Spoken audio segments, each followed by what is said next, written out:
Okay, remember that. Now let's talk about regulation. Regulation of this urea cycle is also very easy. You can see the first step is regulated. I will first tell you about this. First step is regulated. What is first step? CPS1, which synthesizes carbamoyl phosphate. So synthesis of carbamoyl phosphate is regulated. And you know that this is an irreversible step because it requires a lot of energy also. That is why this is irreversible step. Slowest step, irreversible step, and regulatory step. So these are the features of regulatory step. Regulatory steps are slowest step, energetically very reversible step, irreversible step, energetically, and third is it is regulated. It is the regulatory step is irreversible step, energetically very demanding process, and slowest process. So this is the feature. So you can see this is irreversible process and this can be regulated. CPS1 is regulated by a molecule called N-acetyl glucosamine. What is the molecule name?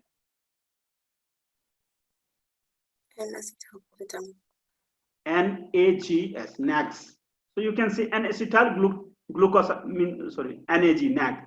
N-acetyl glucosamine will actually activate. This will activate. So what does this molecule represent? So this molecule is a representative of something. I will tell you, representative of something. This molecule, I will tell you, this molecule is representative of fasting condition. Fasting condition. And you know, fasting and starvation condition, what will happen? Protein catabolism becomes high.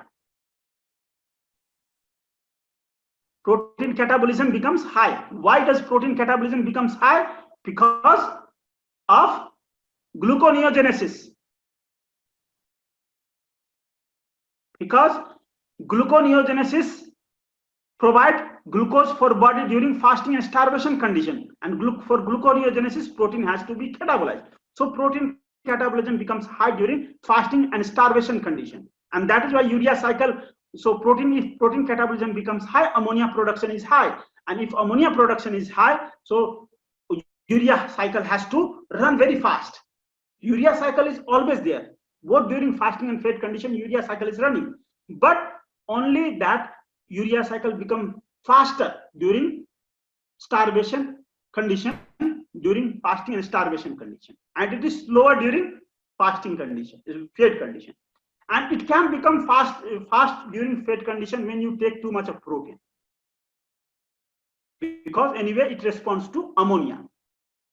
So what happens? So you can see this responds to high ammonia. So when you take too much ammonia, I have told you, so ammonia represents, it will convert into alpha ketoglutarate through transamination, alpha Kg. And then when you take too much amino acid, so amino acid come from, so amino acid plus alpha ketoglutarate through transamination from glutamate. You know that. And this glutamate, what does it depends? High glutamate means high protein intake.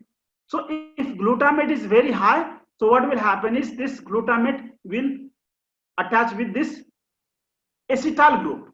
The acetyl group can come from amino acid during fed condition. If it is fed condition, if you have taken too much of amino acid, so you know few amino acids are producing acetyl group. What are those? Leucine and lysine, especially. They are producing only this group during fed condition. So what will happen? This glutamate plus this ketone body, acetyl coenzyme, will form this glutamate. When you eat too much of protein in protein also. But I am talking, let's talk about fasting condition. In pure fasting condition, what will happen? This acetyl coenzyme will come from palmitoyl coenzyme, so or fatty acid, any fatty acid. So this will come from fatty acid, and this will come as a result of proteolysis. And then because of this will be produced. So this is representing either high protein catabolism or high protein intake. So N-acetyl glutamate is representing high protein intake, or it is representing two things: high protein intake or fasting or starvation condition. So in both condition, it will increase and it will cause increased, like faster cycle. Did you understand the concept? Yes, sir. Okay. Now, so this is what happens. So glutamate will convert into with this enzyme, N-acetyl NAGS. This is called NAGS. This N-acetyl glutamate synthase will convert it into this. And you can see this enzyme. I will tell you, this enzyme is actually activated by arginine. You know, because arginine is amino acid. So that means this arginine representing either you have taken very high amount of amino acid or amino acid catabolism. So in that both condition, arginine concentration will also be high because arginine is present in all amino acid. So all protein, arginine is present in all protein, and that is why arginine will stimulate this enzyme. So this reaction is also regulated by high arginine. So you can see here more clearly, you can see the synthesis of this N-acetyl glutamate by acetyl coenzyme. It can come from either during fed condition amino acids or in fasting condition fatty acids. Here in fasting starvation condition, this glutamate comes from protein catabolism, and now it will convert N-acetyl glutamate. Either during fasting condition or during high protein intake condition, arginine will be high, and this arginine will stimulate this reaction also. And then end product will be the stimulation of whole urea cycle. So this it is a different anyway, but this is similar to feed forward stimulation. Feed forward stimulation. So the reactant, indirect reactant, because proteins are indirect reactant for urea cycle. Indirect reactant is stimulating the reaction.